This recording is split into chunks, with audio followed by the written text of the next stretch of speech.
Hey guys, BumbleBreeze here with Titans Return Brawn. And as usual guys, we're going to start out in his vehicle mode. So here is his main vehicle mode, or Jeep mode.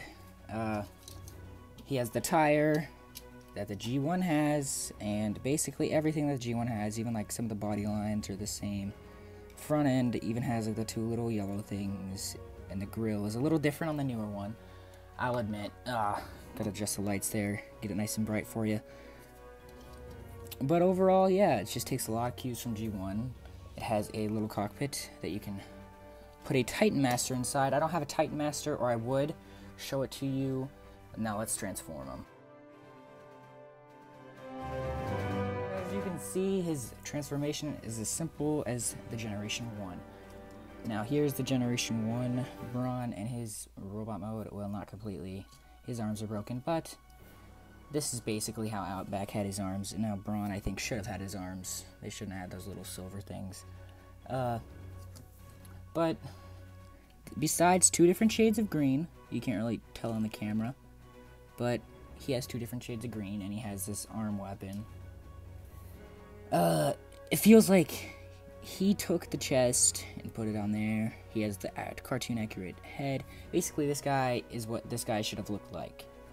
I'm kind of quoting Tatamus here when I say he has a big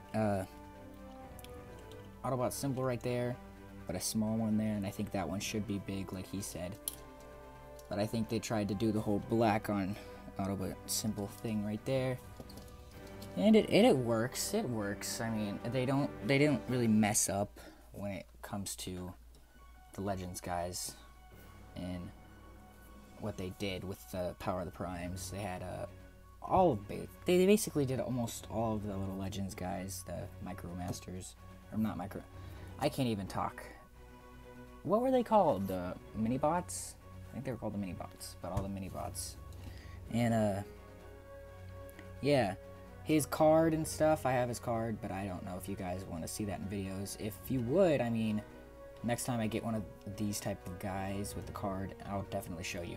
His card does show that he has big strength, though, and, yeah, it kind of makes sense because this guy shot Megatron with his gun, which makes me come to explain this right here. He has a port where he could put the gun on the side, so he could almost hold Megatron's gun like Megatron held his own gun, which is almost feels like a callback. But yeah, that's whatever. He does have tiny little heel things, so if you're worried about him falling backwards, he will, but it's just certain stances. You could blow him over like I did right there. Mine seems to have an issue where his head is really loose, and the face sculpt is messed up with the paint. Okay, focus. Right about there, you see that little blue on the eye. That's where they kind of messed up. I'm gonna take this guy and put him to. So this kind of puts me at the end of the video, where we asked the question: should you get the Titans Return guy? Titans Return Brawn, that is. And I think you should get Titans Return Brawn. Especially if you're a G1 fan of the mini-bots from the Generation 1 show.